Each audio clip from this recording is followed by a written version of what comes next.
We don't have two people. And I'm not saying you're crazy. We have the easy voice. That's that voice that we all love. That's that very comfortable voice that's that mommy holding you saying it's going to be okay.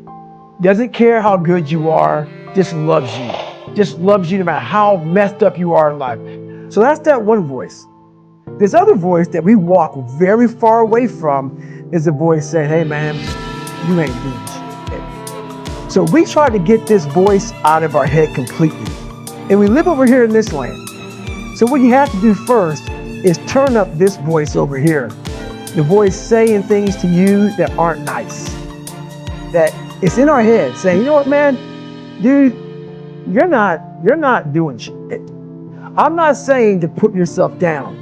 I'm saying listen to the truth. And the truth isn't in the 20%.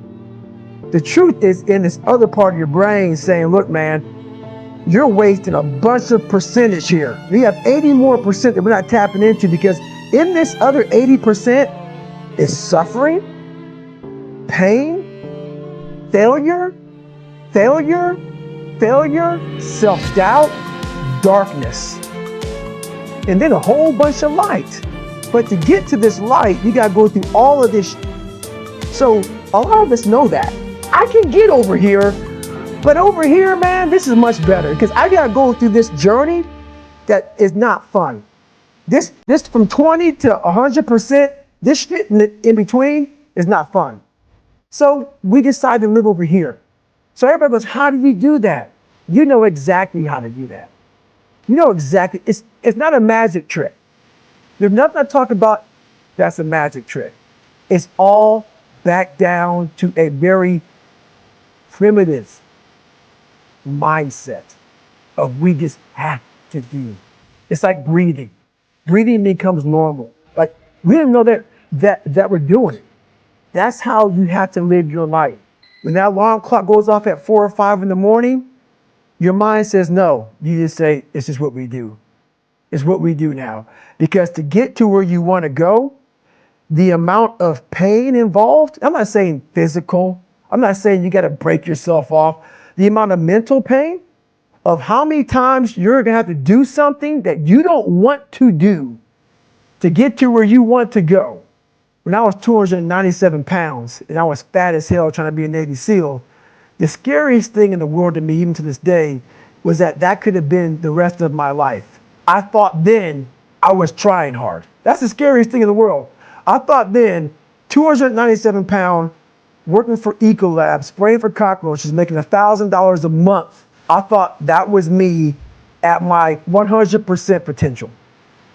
Come to find out, a few years later, I wasn't anywhere near that. 106 pounds less, graduated Navy SEAL training, went on to do all these other things.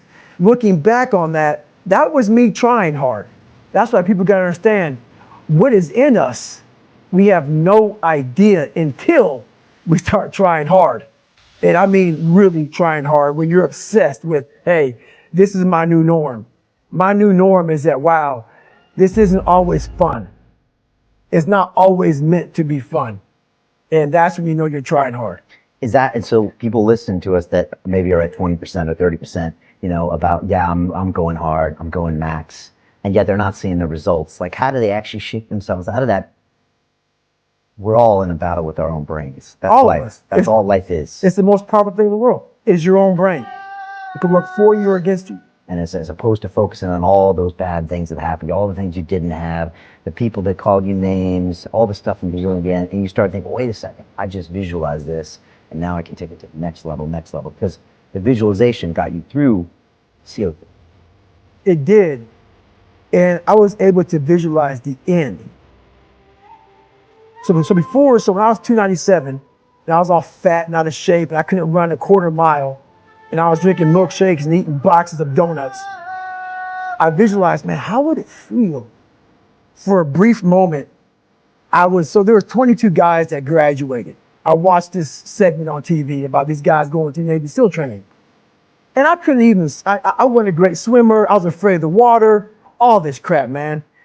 But at the very end, it says 22 guys, this commanding officer's up there and he gives this great speech. I was like, man, I wonder. So I started visualizing me being the 23rd guy in these dress whites, sitting there with these guys, getting that Navy SEAL, graduating this Navy SEAL training. I was like, God. So I put myself there. I was like, man, that's an amazing feeling.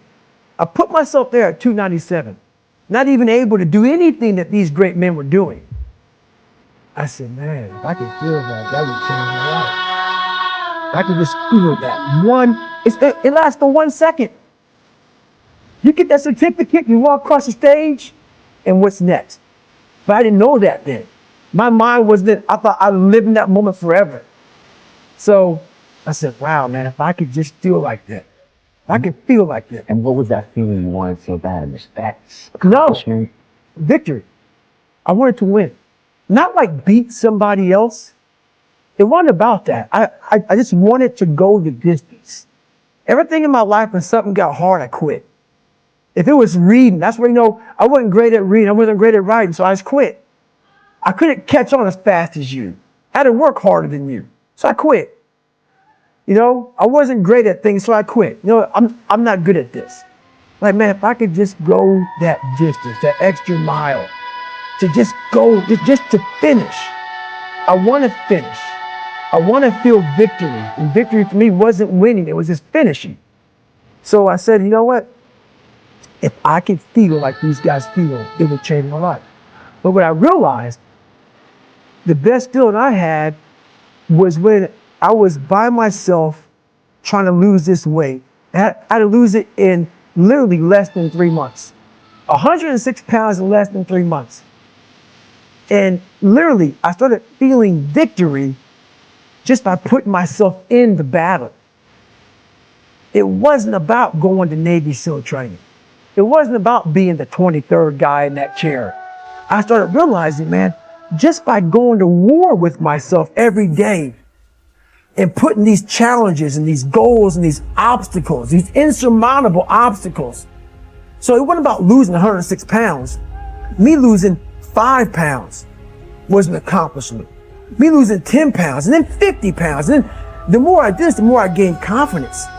And then the more I gained confidence, the more I realized these guys can't do what I'm doing right now. I had no coach, had no trainer, had no money. I didn't know how to lose weight.